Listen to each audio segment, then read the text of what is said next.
தமிழகம் எங்கும் Max gold cash for your gold. Max gold நீங்க தங்க மட்டும் இல்லைங்க, பிளாட்டினம், டைமண்ட், சில்வர், ரூபினி எதை வேணாலும் விற்கலாம். உங்களுக்கான பணம் ரொக்கமா கையிலயோ இல்லைன்னா பேங்க் அக்கௌண்ட்லயோ உடனடியாக செலுத்திடுவாங்க. மார்க்கெட் மதிப்பை விட 100 ரூபாய் ஒரு கிராமுக்கு உங்களுக்கு கூடுதலா கிடைக்கும். தமிழ்நாடு முழுக்க டோர் ஸ்டெப் சர்வீஸும் இவங்க ப்ரொவைட் பண்றாங்க. உங்களுக்கு கோல்ட விற்கணும்னா அதுக்கு ஒரே ஒரு பெஸ்ட் பிளேஸ் மேக்ஸ் கோல்டு தான். கால் 04445454545.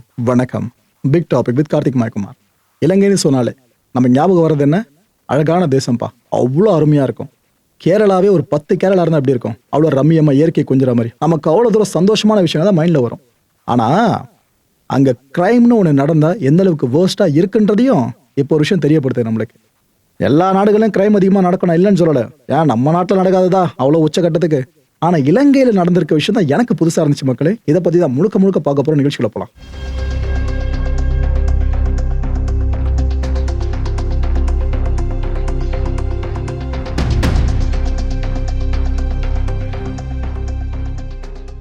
ஒரு விஷயம் சொல்ற கற்பனையா, அதை யோசிச்சு பாருங்க. ஒரு கிணறு ஒன்று இருக்கு, அங்க ஒரு பெண்ணை உயிரோடு மீட்கிறாங்க. சரி, அந்த ஒரு பெண்ணு தான் நினைச்சிட்டு போனாங்கனாக்கா இன்னொரு பெண்ணோட சடலை உள்ள இருக்கு, எடுத்து பார்க்கறாங்க. ரொம்ப நாட்கள் ஆகி அழுகி போய் அப்படி ஒரு சடலத்தை எடுக்கிறாங்க. விசாரிச்சு பார்த்து ஒரு 3 பேரை அரெஸ்ட் பண்றாங்க. உங்களால கனெக்ட் பண்ண முடியாது? அதாவது இப்ப ஏற்பட்ட விஷயம் நம்ம ஸ்ரீலங்கால இப்ப நடந்திருக்கு. கடந்த 19ஆம் தேதி வெள்ளிக்கிழமை என்ன இருக்கு, 2.5 வயசு குழந்தை. இந்த குழந்தைய தூக்கிக்கிட்டு ஒரு தாய் நடக்க ஆரம்பிச்சிருக்காங்க. எங்க? இந்த பவனத்தீவு இருக்குல்ல, அங்க இருந்து மட்டக்களப்பு போகணும்னு சொல்லிட்டு அவங்க நடக்க ஆரம்பிச்சிருக்காங்க. ஒரு இடத்துல நின்ட்டாங்க.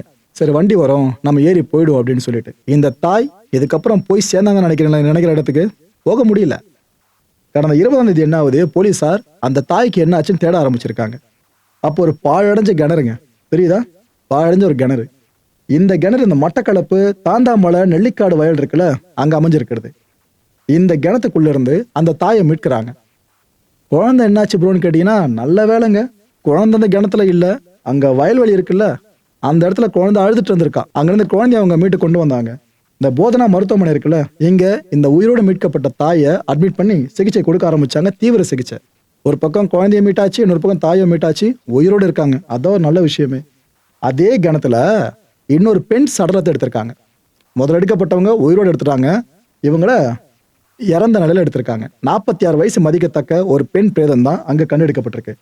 இந்த விஷயம் அங்க தெரிஞ்சதும் லோக்கல் பீப்புள் இருக்காங்களா, எல்லாம் சாரையா அந்த இடத்துல குழும ஆரம்பிச்சிட்டாங்க. தெரியுதா மக்களே, இதுதான் அந்த கிணறு. டிஎன்ஏ பரிசோதனை ஆரம்பிச்சிருக்கேங்க. அந்த இறந்து போன மாதிரி ஒரு பெண்ணோட சடலம் கிடைச்சது சொன்னல, அவங்க சார் டிஎன்ஏ பரிசோதனை ஆரம்பிச்சிருக்காங்க. இந்த மருத்துவமனையில் ஒருத்தர் அட்மிட் பண்ணிருக்காங்கன்னு சொன்னல, அந்த தாய், இளம் தாய், அவங்க இதுக்கப்புறம் குணமடைஞ்சு வெளியே வந்த பிற்பாடு தான் போலீசார் அவங்ககிட்ட வாக்குமூலம் பெற விஷயம் இருக்குல்ல, அது அடுத்த லெவலுக்கே போகும். என்ன ஆச்சு ஏதாச்சுன்னு இன்னும் நம்ம தெளிவா தெரிஞ்சுக்கிறது ஒரு வாய்ப்பு அதுக்கப்புறம் தான் அமையும். ஆக்சுவலா இது ஹை ப்ரொஃபைல் கேஸா மாறிடுச்சு ஸ்ரீலங்கால. இப்போ ஒரு பெண்ணுக்கு என்னாச்சுன்னு தேடி போயிருக்காங்க, அவங்கள உயிரோடு மீட்டுட்டுமே சந்தோஷப்படுறாதே நேரம் அதே இடத்துல இன்னொரு பெண் பணமா கிடைச்சிருக்காங்களா. ஸோ ஹை ப்ரொஃபைல் கேஸா இது மாறி இருக்கு. ஏன்னா ஒரு கிரைம் ஒரு இடத்துல நடக்கிறதுக்கும் பேட்டர்னை பேஸ் பண்ணி அது தொடர்ந்து நடந்துட்டே இருந்து சீரியல் பேஸ்ல போச்சுனாக்கா அது எப்படிங்க இருக்கும்? இதான் இப்ப அங்க பயமா இருந்திருக்கு. இந்த புலனாய்வு அதிகாரிகள்லாம் விசாரணை துரிதப்படுத்திருக்காங்க. இந்த விசாரணை துரிதப்படுத்துறப்ப சிசிடிவி காட்சிகள் சார்ந்து ஃபுல்லா ஆய்வு பண்ணுவாங்களே, அந்த வேலையை ஆரம்பிச்சிட்டாங்க. இந்த காட்சிகளை ஆய்வு பண்ணும்போது தான் இது தெரியுதா, இது போல ஆட்டோ ஒண்ணு தெளிவா தெரிஞ்சிருக்கு அந்த காட்சிகள்ல. இந்த ஆட்டோ சார்ந்த கனெக்ட் எங்க வருதுன்னா, ஒரு அம்மா உயிரோடு மீட்டாங்கன்னு சொன்ன ஒரு இளம் தாய், இவங்க ஏறின ஆட்டோ தான் இந்த ஆட்டோ. அந்த ஆட்டோல ஒரு தம்பதி இருந்திருக்காங்க, ஒரு புருஷன் பொண்டாட்டி. ஸோ இதெல்லாம் சேர்த்து வச்சு இந்த கேஸ் இப்போ ரொம்ப பெருசா போயிருக்கு. இந்த 2 பேர் மேலதான் போலீஸாருக்கு போது டவுட்டே வந்திருக்கு, இவங்க எதுக்காக இந்த அம்மாவை ஆட்டோல ஏத்தணும்னு சொல்லிட்டு. இங்க ஆரம்பிச்ச கேஸ் இதுக்கப்புறம் எங்கெங்க போயிருக்கு தெரியுமா மக்களே உங்களுக்கு? அதை பத்தி நான் ஆரம்பத்துல சொல்றேன் என்னென்ன ஆயிருக்குன்னு சொல்லிட்டு, இந்த எவிடன்ஸ்லாம் பேஸ் பண்ணி போலீஸ் என்ன சொல்றாங்கன்னு. அதுக்கு முன்னாடி இந்த மேட்டர் தெரிஞ்சுக்குங்க. கடந்த 21ஆம் தேதி நைட்டு இந்த வந்தாரமுலை ஆலையடி வீதி இருக்குல்ல, அங்க இருக்க ஒரு வீடு, இதை போலீஸார் சுத்தி வளைச்சிடுறாங்க. சுத்தி வளைச்ச பிற்பாடு 3 பேரை அரெஸ்ட் பண்றாங்க அந்த வீட்டுக்குள்ள இருந்தவங்க. ஒருத்தவங்க சோமசுந்தரம் சார்லியா, 26 வயசுங்க. இவங்களோட கணவரான வெற்றிவேல் சதீஸ்வரன், 34 வயசு. அவனோட தம்பியான வெற்றிவேல் தனோஜன், 22 வயசு. ஸோ ஒரே குடும்பம் தான். 3 பேர் அரெஸ்ட் பண்றாங்க போலீஸு. ப்ரோ, கிணத்துல இது போல விஷயம் கிடைச்சதுக்கும் இவங்களை அரெஸ்ட் பண்ணது என்ன சம்மந்தம் கேட்டீங்கன்னா, இதுதான் மக்களே இந்த கேஸு. ஆக்சுவலா 24 மணி நேரத்துக்குள்ளேயே இந்த கைது நடந்திருக்கு. இதுக்காக ஸ்ரீலங்கா போலீஸை மனப்பூர்வமா பாராட்டி திருநம அவ்வளோ ஸ்பீடா ரியாக்ட் பண்ணியிருக்காங்க. இந்த கடத்தலுக்கு அவங்க பயன்படுத்திருக்காங்களா ஆட்டோ கன்ஃபார்ம் ஆயிடுச்சு. கடத்திருக்கானுங்க பயப்படுங்க அந்த அம்மாவை, அதுக்கு பயன்படுத்தினா சொல்றது அந்த ஆட்டோவே போலீஸார் சீஸ் பண்ணியிருக்காங்க. இதுக்கப்புறம் இவனுக்கிட்ட நடந்த விசாரணையில தான் அவ்வளோ விஷயம் வெளியே வந்திருக்கு. இந்த விஷயத்தை நான் உங்ககிட்ட கன்வே பண்றதுக்கு காரணமே உங்களை பயமுறுத்த கிடையாது. நீங்க அவேரா இருங்க மக்களே. அதுக்காக தான் இலங்கையில வாழ்ந்துட்டு இருக்க மக்களை மட்டும் நான் பேஸ் பண்ணி சொல்றேன் நினைக்காதீங்க. உலக வாழ் மக்கள் எல்லாருக்கும் சேர்த்து தான் சொல்றேன். என்ன ஆயிருக்குன்னா, அந்த அம்மா குழந்தையோடு நடக்க ஆரம்பிச்சாங்க மட்டக்களப்பு நோக்கி அப்படின்னு சொன்னா, ஒரு இடத்துல வண்டிக்காக வெயிட் பண்ணிட்டு இருக்கான்னு சொன்னா, அந்த இடத்துல இந்த வவுனதீவு பிரதேச செயலக ஆபீஸ் இருக்குல்ல, அதுக்கு முன்னாடி தான் அந்த அம்மா வெயிட் பண்ணிட்டு இருக்காங்க. சரி பஸ் வரும், நம்ம ஏறி போயிடுவோம், ஏன்னா பெருசாலாம் காசு நம்மகிட்ட கிடையாது ஆட்டோ பிடிச்சி போற அளவுக்கு, அதனால பஸ்ல போயிடுவோம் நம்ம வெயிட் பண்ணிட்டு இருந்திருக்காங்க. அப்ப இந்த ஆயித்திய மலையை நோக்கி அந்த கிரிமினல்ஸ் ரெண்டும் ஆட்டோல வந்துகிட்டு இருக்கு. குழந்தையோட நம்ம பஸ் ஸ்டாண்ட்ல காத்துக்கிட்டு இருந்தாங்களே, அதை பார்த்துட்டு இவங்க போய் இறக்கப்பட்டு கேட்குற மாதிரி இந்த தம்பதி என்ன கேட்டிருக்காங்களா, எங்கம்மா போகணும் அப்படின்ட்டு. அந்த அம்மாவும் இல்லைங்க மட்டக்களப்பு வரைக்கும் போகணும், பேருந்துக்காக வெயிட் பண்ணிட்டு இருக்கேன், வந்ததை நான் அதில் ஏறி கிளம்பிடுங்க அப்படின்னு சொல்லிட்டு இருக்காங்க. ஆனால் அந்த 2 பேரை விட்டா மாதிரி தெரியல. இவங்களை என்ன சொல்லியிருக்காங்க, ஏமா நீ இந்த வண்டியில போகணுன்றதுக்காக எங்க ஆட்டோல வர்றதுக்காக காசுல அதிகமாக செலவாயிடுன்னு நினைக்காத, கையில குழந்தைய வச்சுட்டு இருக்க, எப்படி நாங்கள் விட்டு போறது, நீ ஆட்டோல ஏறிக்கோ, ஒரு 100 ரூபா மட்டும் கொடுன்றாங்க. நம்ம ஊர் காசு இல்லைங்க, அவங்க ஊர் காசுக்கு அவ்வளோ சீப்பாக கேட்டிருக்காங்க. 100 ரூபா மட்டும் கொடுமா போதும் அப்படின்னு அந்த தம்பதி சொல்லியிருக்கு. சரி புருஷன் முன்னாடியே இருக்காங்க ஆட்டோல, இவங்களும் என்ன பிரச்சனை வந்துட போது நம்பி அந்த பொண்ணு பண்ண தப்பு இதுதான், நம்பி ஆட்டோல ஏறி இருக்காங்க குழந்தையோடு. ஆட்டோ பாட்டுன்னு மூவ் ஆயிட்டு போக ஆரம்பிச்சிருக்கு. அப்போதான் எங்க போற அப்படின்னு கேட்டிருக்காங்க. அதுக்கு அந்த அம்மாவும் இல்ல சும்மா போற அப்படின்னு சொல்லி முடிக்காம உண்மையை சொல்லியிருக்காங்க. இது போல என் குழந்தையோட நகையை அடமானம் வச்சிருந்தேன், அந்த நகையை மீட்கணும், அதுக்கு தான் போயிட்டு இருக்கேங்க அப்படின்னு சொல்லியிருக்காங்க. இந்த வண்டி ஓட்டின அந்த தம்பதி இருக்கு பாருங்க, திட்டு கொட்டுங்க, அதுங்க உடனே என்ன முடிவு பண்ணிடுச்சு, ரைட்டு தனியாக வந்து சிக்கியிருக்காங்க, நகையை அடமானம் வச்சு எடுக்க தானே போறாங்க, நாம கூட போய் அதை எடுத்தா என்ன அப்படின்னு முடிவு பண்ணிட்டு இருக்கு இந்த தம்பதி. முடிவு பண்ணவங்க அந்த மைண்ட்ல போட்டு யோசிச்சிட்டே வந்துட்டு இருக்காங்க எப்படி இதை திருடலாம் அப்படின்ட்டு. மட்டக்களப்பு நகரம் வந்துருச்சுங்க. அந்த அம்மாவை இறக்கி விட்டாங்க.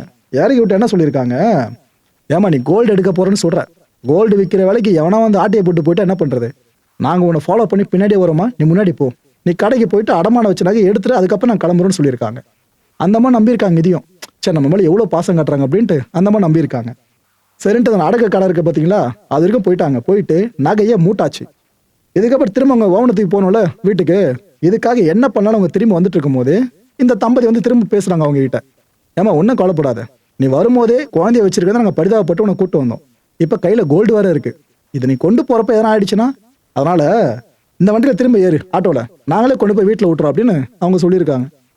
எரிபொருள் விற்கிற விலைக்கு யார் இருந்தாலும் இலவசமா உதவி பண்ணுவா, ஆனா அவங்க பண்ணாங்களா, அந்த இளம் தாய் அதை நம்பிட்டாங்க. சரி இவ்வளோ இறங்கி வந்து நல்ல மனுஷனா இருக்காங்களேன்ட்டு அந்த ஆட்டோல திரும்ப ஏறிட்டாங்க. ஆட்டோ மூவ் ஆயிடுச்சா, திரும்பவும் போற வழியில என்ன சொல்லியிருக்கு அந்த தம்பதி, ஏமா போயிட்டு ஒரு பையனை மட்டும் ஆட்டோல ஏற்றிக்கணும், அவ்வளோதான், அதுக்கப்புறம் இந்த பையன்கிட்ட ஒரு அமௌண்ட் வாங்குவோம்ல, அது உன் அமௌண்ட் கூட டேலி ஆகிடும், கம்மி தான், இந்த ஷேர் மாதிரி தானே இது, அதனால் நீ பெருசாக உனக்கு தலைவலி இருக்காதமா அப்படின்னு சொல்லியிருக்காங்க. அந்த அம்மாவும் சரி ஓகே நமக்கு எந்த அளவுக்கு ஹெல்ப் பண்ணுறாங்க, நம்ம இது கூட பண்ண மாட்டோம், அட்ஜஸ்ட் பண்ணி உட்காந்து போட்டு அவங்களும் ஓகே சொல்லியிருக்காங்க. ஒரு இடத்துல இந்த வண்டி பார்த்தீங்கன்னா ஒரு பழச்சாறு விற்கிற கடை பக்கமாக போயிருக்குங்க. அங்கேருந்து பழச்சாறு வாங்கியிருக்காங்க, அதை அந்த பொண்ணு பார்த்துருக்காங்க. ஆனால் அதில் என்ன கலந்தாங்கன்றது அந்த பொண்ணு பார்க்கல போல இருக்கு. மயக்க மருந்து இருக்குல்ல, அதை அந்த பழச்சாறில் கலந்து கொடுத்துருக்காங்களாம். அந்த பொண்ணு சரி நம்பி கொடுக்குறான்னு சொல்லிட்டு அந்த பழச்சாரை குடிச்சிருக்காங்க. இந்த ஆட்டோ அந்த வளையவு பாலம் இருக்குல்ல, அதை கடந்துருச்சு. கடக்கும் போது அந்த பொண்ணுக்கு பாதி மயக்கம், ஏதோ நடக்குதுன்னு தெரியுது, அவங்களை சுற்றி என்ன நடக்குதுனாலும் புரிஞ்சிக்க முடியல. இந்த இடத்துல தான் ஒருத்தர் காத்துட்டு இருந்திருக்கான், இந்த தனோஜன்னு சொன்ன பார்த்தீங்களா, அவன் காத்துட்டு இருந்திருக்கான்.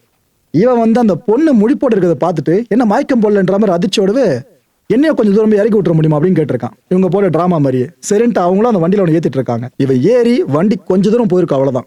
அந்த அம்மா ஒட்டுமொத்தமாக மயக்கம் போட்டாங்க. என்ன நடக்குதுன்னு சுத்தமாக அந்த அம்மாவுக்கு புரியவே இல்லை. இதுக்கப்புறம் அந்த 3 பேர் சேர்ந்த அந்த கொள்ள கும்பல் சும்மா இருப்பானுங்களா, 2 நகைகளை கொள்ளடிச்சிருக்கானுங்க. ஒன்று பார்த்தீங்கன்னா அந்த அம்மா கழுத்தில் இருந்த 5 பவுன் தாலி கொடிங்க, இதை கொள்ளடிச்சிட்டானுங்க. இது இல்லாமல் இப்போ அந்த அடகு கலந்து மூட்டு கொண்டு வந்தாலும் 1 பவுன் சங்கிலி, தங்கச்சங்கிலி, அதையும் கொள்ளடிச்சிட்டானுங்க. கொள்ளையடிச்சிட்டு அந்த ஆட்டோவை அங்கேருந்து கொஞ்சம் மூவ் பண்ணியிருக்கானுங்க. மூவ் பண்ணிட்டு இது கிணறு இருக்குல்ல, ஆளரவம் இல்லாத ஒரு பகுதி வரையா, இந்த கிணத்துக்குள்ள அந்த அம்மா உயிரோடு தள்ளி விட்டுருக்கானுங்க. கொடுமையை பார்த்தீங்களா, 2 நகையை எடுத்துட்டு அந்த அம்மா உயிரெடுக்க பிரயத்தனப்பட்டிருக்கானுங்க. தள்ளி விட்டு அவனு பண்ணி கிளம்பிட்டானுங்க. ஏதோ அடிக்கடி வந்து போற இடம் மாதிரி கரெக்டாக இங்கே வந்து அந்த அம்மா தள்ளி விட்டு போயிட்டானுங்க. அந்த குழந்தை என்ன ப்ரோ ஆச்சுன்னு கேட்டிங்கன்னா, அவனுக்கு என்ன நினைச்சாங்களோ ஏது நினைச்சாங்களோ அந்த குழந்தைய மட்டும் இந்த வயல்வெளி இடம் மாதிரி இருக்குல்ல பக்கத்தில், அந்த இடத்துல குழந்தைய வீசிட்டு போயிட்டானுங்க. குப்பையை போடுற மாதிரி குழந்தைய போட்டு போயிருக்கானுங்க. நல்ல வேளை குழந்தைக்கு எதுவும் ஆகலை. ஸோ இந்த நெல்லிக்காடு வயல் பகுதியில் இருந்து தான் குழந்தையும் உயிரோடு மீட்கப்பட்டிருந்துச்சு. ஓகே, இதுக்கப்புறம் இந்த கொள்ளடிச்ச நகை இருக்குல்ல, இதை கொண்டு போயிட்டு அடகு வச்சிருக்கானுங்க. அடகு வச்சு கிடைக்கிற பணம் இருக்குல்ல, அதை எடுத்துட்டு எஸ்கேப் ஆயிட்டு இருக்கானுங்க. இவ்வளோ விஷயம் நடந்திருக்கா? இப்போ நீங்கள் கனெக்ட் பண்ணி பாருங்க. அதே கணத்துல இன்னொரு பெண்ணோட சடலம் கிடைச்சதுன்னு சொன்னேன். எதுக்காக? இவங்கள மாதிரி அவங்களுக்கு நடந்திருக்க கூடாது. இந்த லேடி உயிரோடு இருந்திருக்காங்களா, ஏதோ தெய்வாதீனமா உயிரோடு கிடச்சிட்டாங்க. அந்த லேடியை கொன்று இருந்தாங்கனாலோ இல்லைன்னா இதே போல் மயக்க மருந்து கொடுத்து அந்த கிணத்துக்குள்ள தூக்கி போட்டிருந்தாலோ அதுதான் கொலை. அதுவும் கொலை தான் எடுக்கப்படும். போடுறதுக்கு முன்னாடி உயிரோடு தானே பார்க்க மாட்டோம். போடுறதுக்கு அப்புறம் செத்தாலும் கொலை கேச தான் மாறுவது.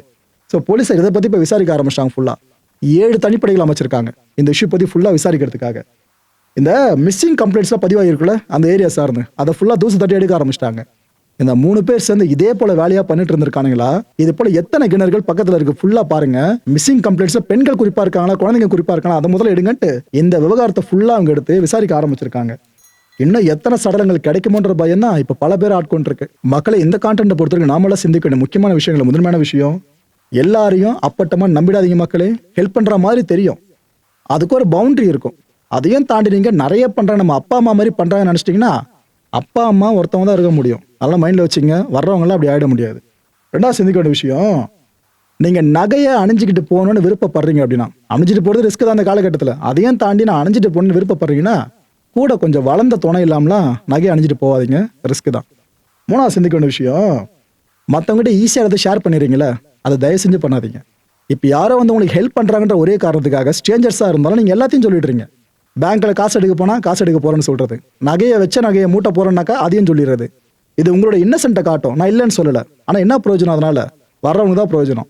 நானும் சிந்திக்கிற விஷயம், குற்ற பின்னணி இருக்கிற பர்சன்ஸாக இருப்பாங்களா பல பகுதிகளில், அது தமிழ்நாடாக இருந்தாலும் சரி இலங்கையாக இருந்தாலும் சரி, சேர்த்து தான் சொல்கிறேன். அவங்கள காவல்துறை 24/7 கண்காணிச்சிட்டே இருக்கணும்.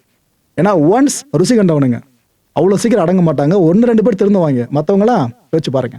அடுத்த நிகழ்ச்சி சந்திக்கலாம். நன்றி, வணக்கம். தமிழகம் எங்கும் Max gold, cash for your gold. Max gold நீங்க தங்க மட்டும் இல்லைங்க, பிளாட்டினம், டைமண்ட், சில்வர், ரூபினி எதை வேணாலும் விற்கலாம். உங்களுக்கான பணம் ரொக்கமா கையிலயோ இல்லைன்னா பேங்க் அக்கௌண்ட்லயோ உடனடியாக செலுத்திடுவாங்க. மார்க்கெட் மதிப்பை விட 100 ரூபாய் ஒரு கிராமுக்கு உங்களுக்கு கூடுதலா கிடைக்கும். தமிழ்நாடு முழுக்க டோர் ஸ்டெப் சர்வீஸ் இவங்க ப்ரொவைட் பண்றாங்க. உங்களுக்கு கோல்ட விற்கணும்னு அதுக்கு ஒரே ஒரு பெஸ்ட் பிளேஸ் மேக்ஸ் கோல்டு தான். கால் 04445454545. என் நண்பர் மாயம் ஸ்டுடியோஸ் நேயர்களே, மாயம் பக்தின்னு ஆன்மீகத்துக்காக பிரத்யேகமா ஒரு சேனலை கொண்டு வந்திருக்கோம்.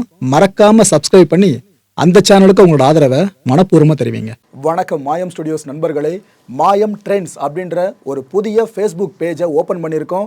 நீங்கள் யூடியூப்ல பார்த்துட்டு இருக்கீங்களா நம்மளோட கான்டென்ட்ஸ்லாம், இதெல்லாம் விட ஒரு படி மேலே ரொம்ப கிறிஸ்பாகவும் ரொம்ப சூப்பராகவும் நிறைய கான்டென்ட்ஸ் உங்களுக்கு இந்த பேஜில் காத்துட்டு இருக்குங்க. ஸோ உடனடியாக ஃபேஸ்புக் பிளாட்ஃபார்ம் போங்க, மாயம் ட்ரெண்ட்ஸ்னு டைப் பண்ணி சர்ச் பண்ணி நம்ம பேஜை ஃபாலோ பண்ணுங்க. அப்படியே நம்ம சேனலையும் நீங்கள் சப்ஸ்கிரைப் பண்ணிட்டீங்க அப்படின்னா இன்னும் நிறைய புது கான்டென்ட்ஸை உங்களுக்காக ப்ரொடியூஸ் பண்ணி கொடுத்துக்கிட்டே இருப்பாங்க. நீங்கள் பண்ணுற ஒவ்வொரு சப்ஸ்கிரிப்ஷனும் எங்களுக்கு பெரிய மோட்டிவேஷனாக அமையும்.